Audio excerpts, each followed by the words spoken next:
Hola a todos, bienvenidos una vez más, espero que se encuentren todos muy bien. Hoy les quiero traer un caso que me llamó mucho la atención y que quizás muchos de los casos que se inician las búsquedas pueden haber tenido este tipo de final, digamos. Y al final de este video les voy a contar una experiencia personal que tiene que ver con lo que les quiero dejar como mensaje en este video. Empecemos.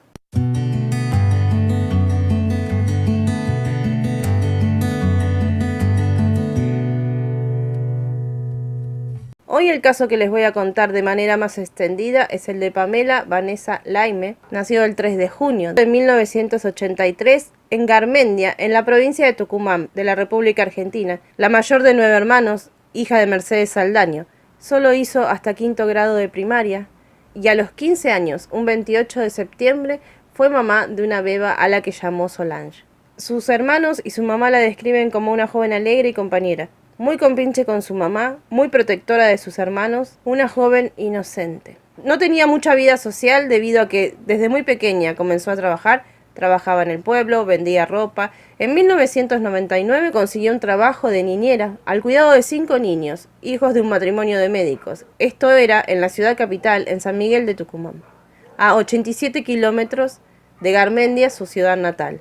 En este lugar ella pasaba toda la semana, es decir, trabajaba con cama adentro y solo salía los fines de semana. En octubre del 2000, cuando ella tenía 17 años, que fue cuando todo esto ocurrió, el fin de semana anterior al Día de la Madre ella no había salido y había regresado a su casa el día sábado 14. Acá se dijeron muchas fechas de cuando aconteció, pero su mamá dijo que fue el Día de la Madre del año 2000 y el Día de la Madre del año 2000 cayó el 15 de octubre, que ese día cuentan que ella tuvo un día con total normalidad, que hicieron las ensaladas, que se preparaban para almorzar y celebrar el Día de la Madre en la casa. Compartieron el almuerzo, compartieron después unos mates durante la tarde y ella debía regresar ese día a la noche, es decir, el domingo 15 de octubre, debido a que la pediatra debía cumplir una guardia y tenía que ir a cuidar a los niños. Su madre le pidió que dejara el trabajo debido a que no le gustaba tenerla lejos, porque eso la preocupaba. Era muy protectora con Pamela. Además, 2 semanas antes cuenta Mercedes que cuando ella salía del supermercado una persona la quiso agarrar. Si bien no fue más que eso, a ella la dejó con miedo, por lo que quería que Pamela deje su trabajo. Su madre ese domingo le dice si era necesario que ella siguiera trabajando, que no le gustaba que estuviera tanto tiempo fuera de la casa. Y ella le respondió que lo hacía por su hija, que necesitaba comprarle todo lo que ella necesitaba, no quería que le falte nada. Y además quería celebrarle a Solange, su pequeña, su cumpleaños número 2, que había sido el 28 de septiembre, pero que se lo iba a festejar unos días después. Y además le mencionó que le gustaría que la acompañe a hacer las compras del cotillón, ya que tenía que cobrar una plata que le debían sus empleadores y con eso lo compraría todo. Por lo que quedó en encontrarse con su mamá en la ciudad de Tucumán. Su madre la acompaña hasta la parada del micro, donde la ve subir rumbo a su trabajo, en el que llegaría aproximadamente en 1 hora, y Mercedes la despide sin saber que esa sería la última vez que vería a Pamela. Pamela tomó el micro el domingo y el martes su mamá la llama al trabajo para preguntarle cómo estaba y seguramente para arreglar y encontrarse. Y es ahí cuando la patrona de Pamela, Cecilia Díaz Bichara, le dice que Pamela no había llegado a trabajar. En ese momento la madre comenzó a sentir muchísimo miedo y le reclama a esta mujer por qué no le avisó que su hija no había llegado al trabajo.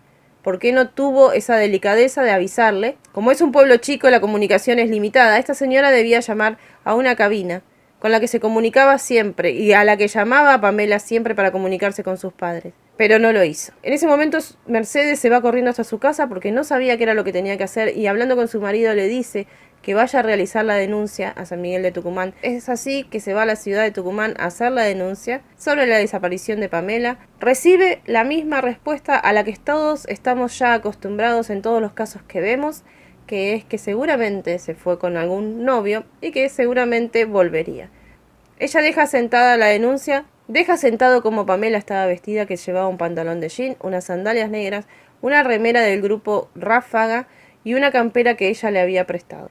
Ella se dirigió a la capital, a la ciudad de San Miguel de Tucumán, debido a que en Garmendia le dijeron que ahí no correspondía que hiciera la denuncia. Debido a estas respuestas comenzó la búsqueda en total soledad, comenzó a pegar afiches en todos lados, en su Garmendia, cerca del lugar donde trabajaba, preguntando a los vecinos si la habían visto, Pamela viene de un origen muy humilde, por lo que su mamá le costaba muchísimo moverse para todos lados, porque cada pasaje le costaba un plato de comida a sus hijos. Así y todo, siguió la búsqueda de manera incansable. Ella destaca que los patrones de Pamela en ningún momento se acercaron, en ningún momento le dijeron si precisaba ayuda o darle por lo menos el dinero que le debían para que ella pudiera emprender la búsqueda. Jamás tuvo contacto con ellos. Los días transcurrían y de Pamela no se sabía nada.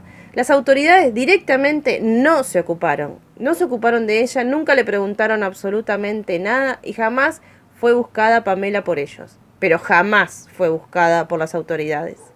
Se dirige a la asociación Pibes, una asociación que ya vimos en el caso de Duilio, que se dedicaba en este tipo de casos. Pasaron 2 años y aparece el caso de Marita Verón.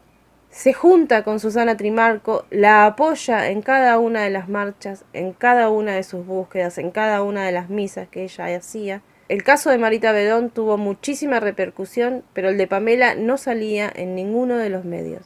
Nadie se ocupaba del caso de Pamela. El caso de Pamela era el caso desconocido, el caso olvidado, y acá lo que vemos es que también las limitaciones económicas que tenía Mercedes Aldaño tuvo mucho que ver con el desenvolvimiento que tenía o no el caso de Pamela. Y vemos una vez más que se dice en otro caso, como en el de Dayana Garnica y ahora en el de Pamela, en que la señora Susana Trimarco no les prestó la colaboración o no les prestó ayuda en su fundación como la que debían haber merecido. A medida que pasaba el tiempo y no saberse nada de Pamela, Mercedes comenzó a pensar que se la podían haber llevado a la fuerza para hacerla trabajar, por lo que empezó a recorrer provincias de la República Argentina, entrando en estos lugares para ver si la encontraba, y se volvía con las manos vacías. Y a pesar de todo el movimiento que Mercedes estaba haciendo, su caso jamás fue conocido a nivel nacional. No es sino hasta mayo del 2014 cuando el diario La Gaceta realiza una nota a personas que hayan tenido familiares desaparecidos y que no se hayan resuelto, y entre ellos estaba el caso de Mercedes, el caso de Pamela, y esta nota es vista por un ex policía que se había retirado, según dijo, en el año 2000, una semana después de que había desaparecido Pamela, que le llamó mucho la atención la foto de Pamela que habían publicado, y que esa foto le recordaba a un caso en el que él había participado en octubre del 2000. Este ex policía, llamado Marcial Escobar, dice que cuando él estaba en funciones todavía, el 17 de octubre del 2000, encontraron cerca de la zona de Ticucho, dentro de la provincia de Tucumán, a una joven sin vida que estaba ubicada al costado de la ruta, y que él le había sacado unas fotos porque siempre iba con una cámara encima, era una cámara personal por la que él guardó esos archivos. Luego lo que hizo fue ir a sus archivos, buscar las fotos, las que encontró. Leyendo un artículo muy interesante de donde había personas desaparecidas que no se pueden encontrar, entre eso estaba que a la postre resulta ser Pamela. Me pareció que tenía unos rasgos con aquella chica, se hizo como un flash en mi mente que relacioné los dos hechos, hice ampliar la fotografía, cotejé con otras que tenía de archivo de aquel hecho y me presenté luego a la Fiscalía, tratando de aportar, digamos, al menos para saber si se trataba o no de la misma persona. Mencionó también que la cabeza tenía 3 cortes que estaban hechos con algo filoso, que podría llegar a ser o un hacha o una pala, por lo que claramente se entendía que el deceso no había sido de manera natural. La causa es llevada por la fiscal Giannoni, quien se ocupa de inmediato en averiguar si pertenecía a Pamela, en tratar de buscar los archivos sobre el caso, y es acá donde se comienza a ver lo mal que llevaron esta causa. Por ejemplo, que el expediente se había perdido. Luego se encuentra, pero no se encuentra con la parte que tenía la autopsia. A las pocas horas hacen una autopsia. Está documentada la autopsia por las actas internas del cuerpo médico forense, pero el cuerpo autópsico ha desaparecido y no se sabe dónde está.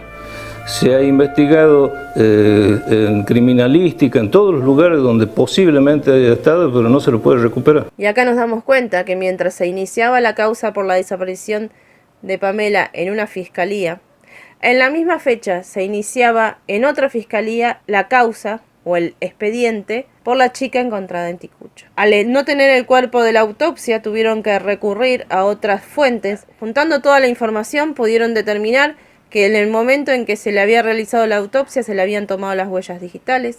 Acá es donde comienzan una serie de preguntas. ¿Por qué? Si Pamela había sido mamá hace 2 años, tenía una cesárea encima, una cesárea muy reciente, que en la maternidad de Tucumán suelen tomar las huellas digitales a las madres, por lo que si hubieran comparado hacía 14 años atrás las huellas de Pamela con las del cuerpo encontrado, se hubieran determinado de manera inmediata que eran la misma persona, pero la cotejación de las huellas se hizo 14 años después. También se supo que habían sido depositados sus restos en el cementerio del norte una semana después de haber sido encontrados como NN o sin identificar.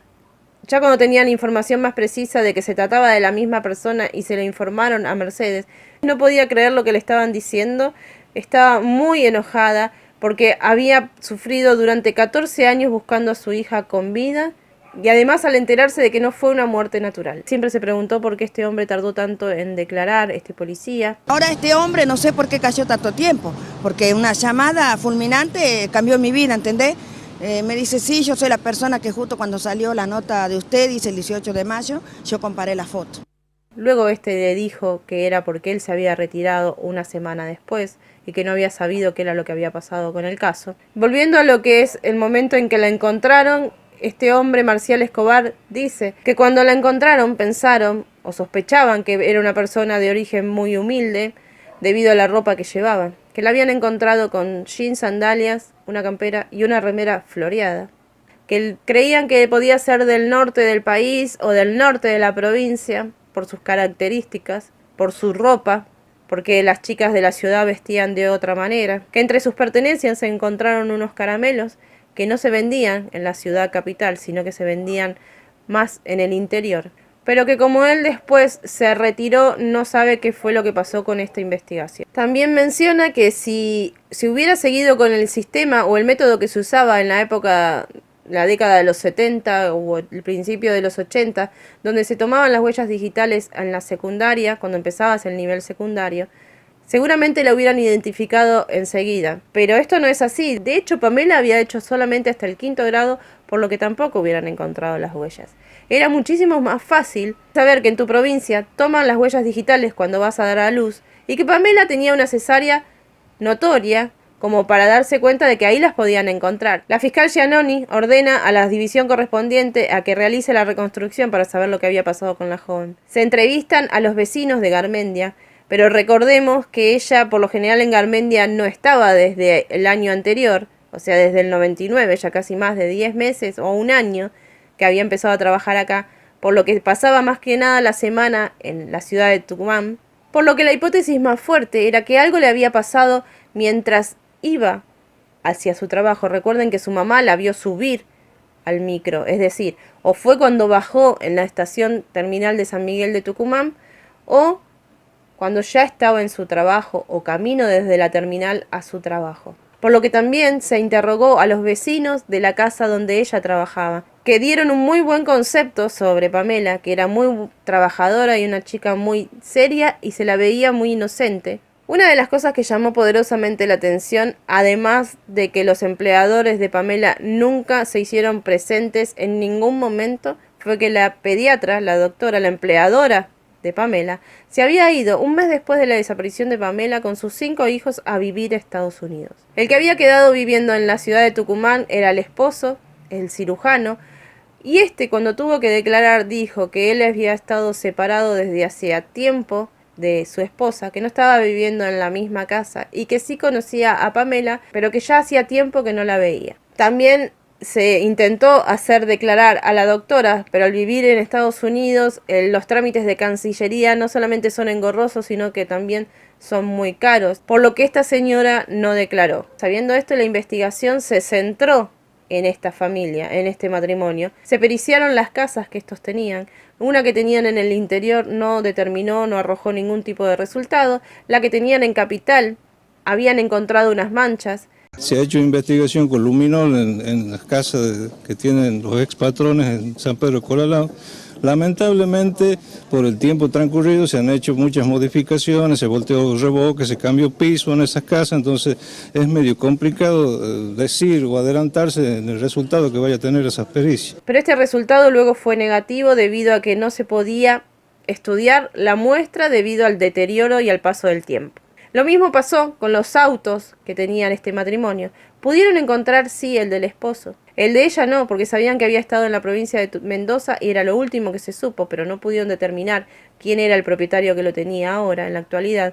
El del esposo también dijeron haber encontrado una mancha que podría ser de sangre, pero por lo mismo, por el transcurso del tiempo y los sucesivos lavados, la mancha no era apta para un estudio de ADN. Ni siquiera se pudo determinar si esto realmente era sangre. Mientras tanto se trataban de encontrar los restos de Pamela, que habían sido depositados como NN, que estaban en el cementerio del norte. Se realizan las excavaciones. Mercedes se presenta con su servicio fúnebre y se vuelve a su casa con las manos vacías debido a que se dieron cuenta de que ninguno de los que habían levantado pertenecían a ella, ya que eran todos masculinos.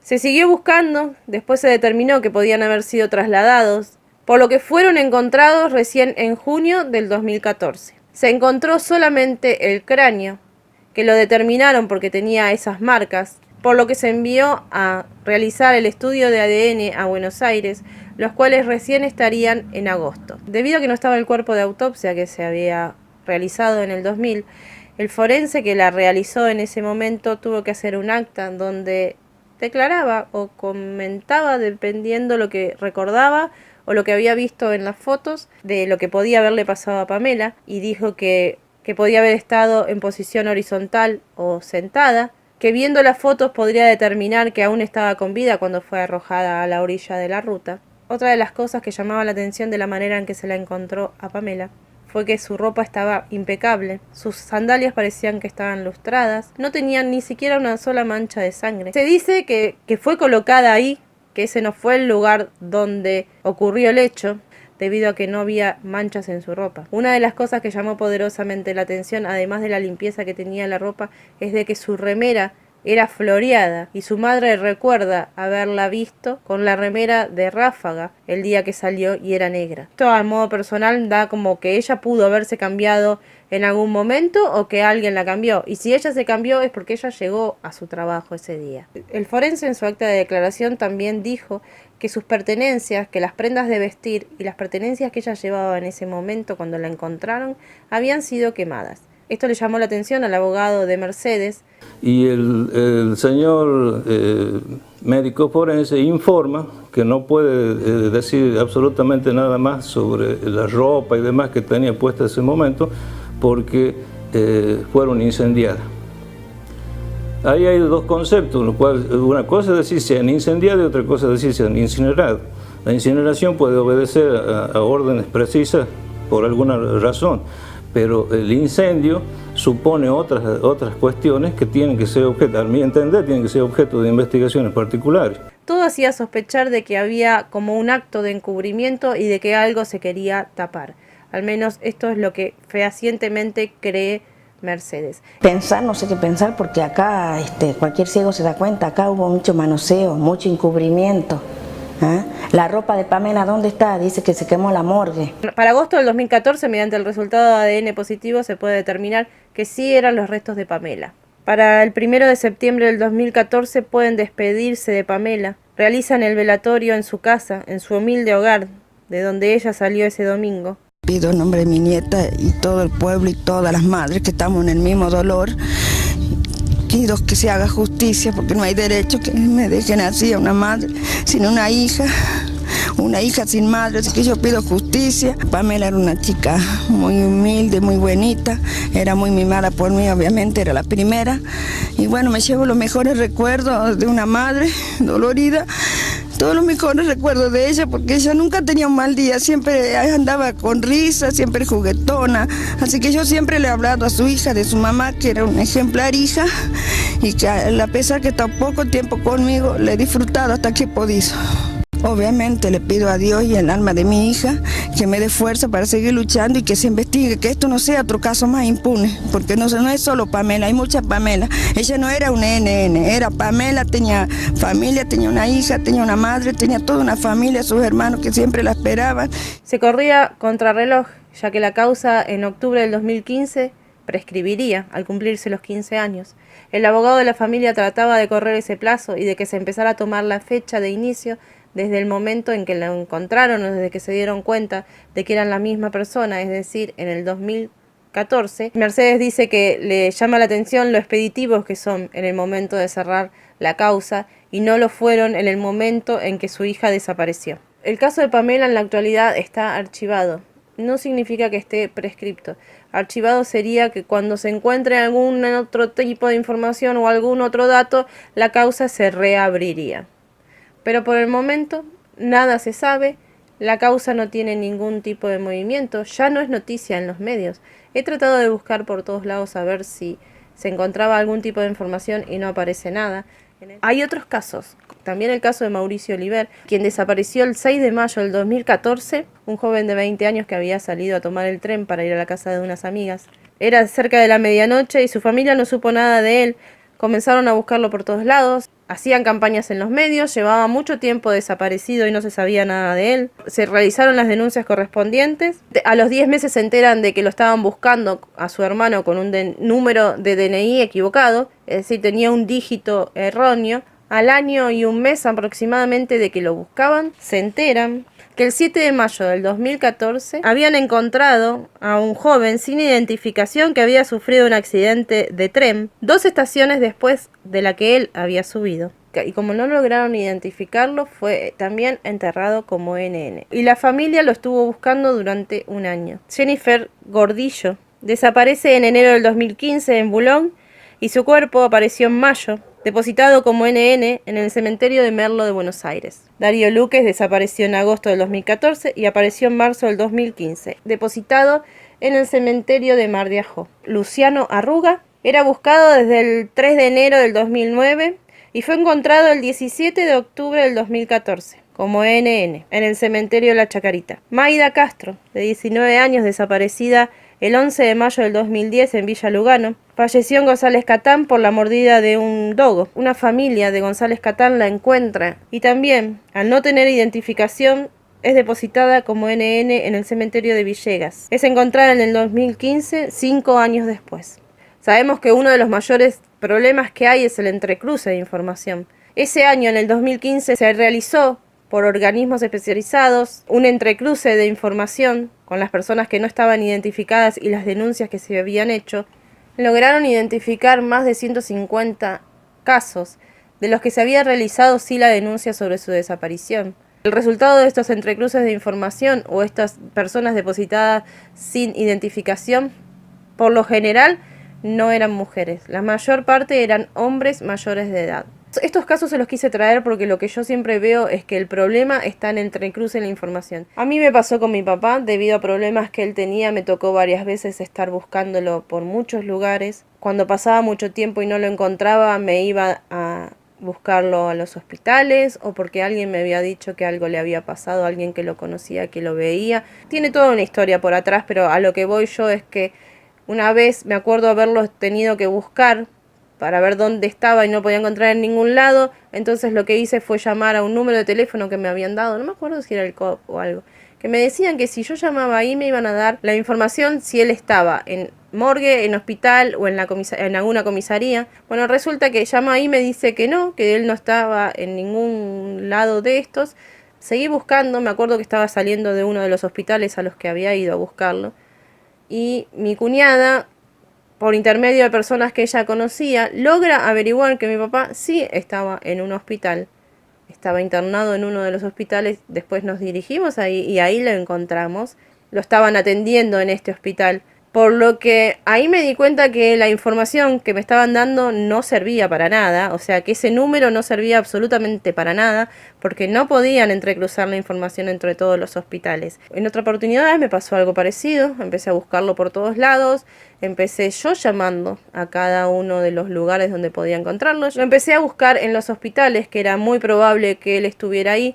Ya hacía 40 días más o menos que no sabía nada de él. Es una historia larga, compleja, pero a lo que voy a ir ahora es a esto. Llamé a ese número que supuestamente te dan información y no saben nada.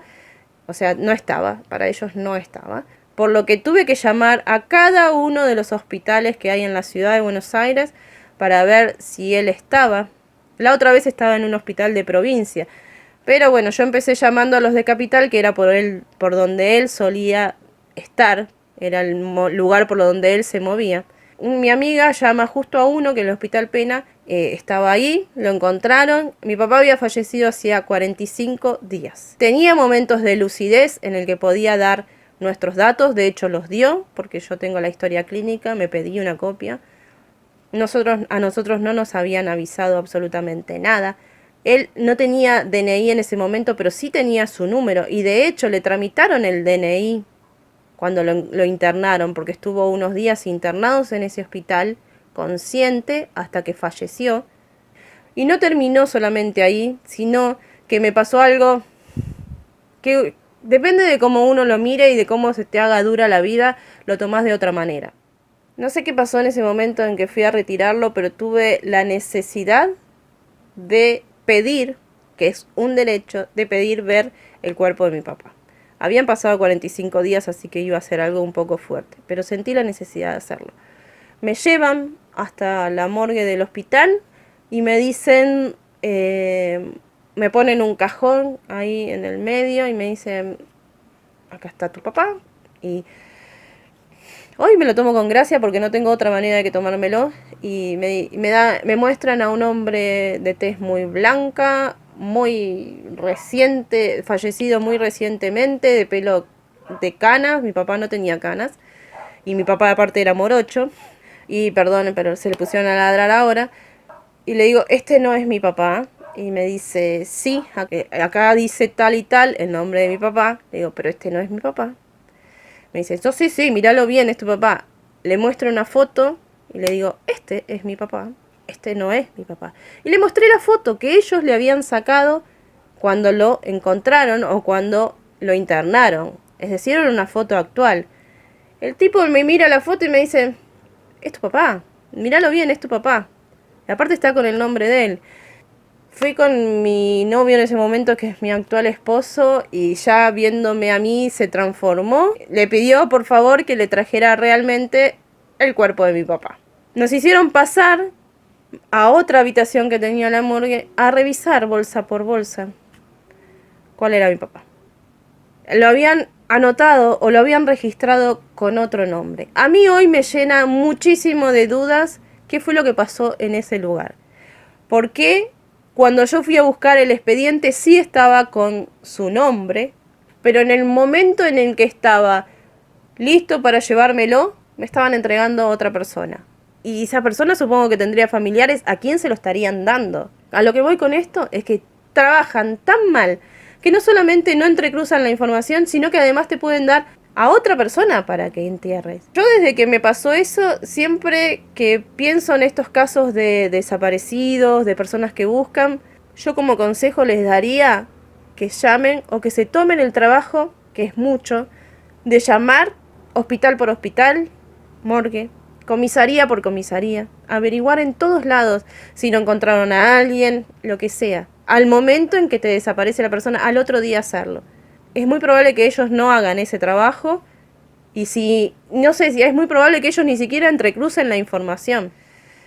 Bueno, sé que me fui un poco de tema, pero quería contarles por qué quise traerles también este caso, pero creo que tiene que ver mucho con el tema del entrecruce de la información. Perdonen que me extendí demasiado y perdonen que tuve que contarles algo personal para que entiendan quizás también por qué hago este tipo de casos, por qué hago esto que estoy... Nada. Bueno, perdonen, pero esto era lo que les quería traer por hoy. Creo que se habrá hecho supermente largo este video. Y yo me despido hasta el próximo video. Nos vemos en el siguiente caso. Chau, que estén bien.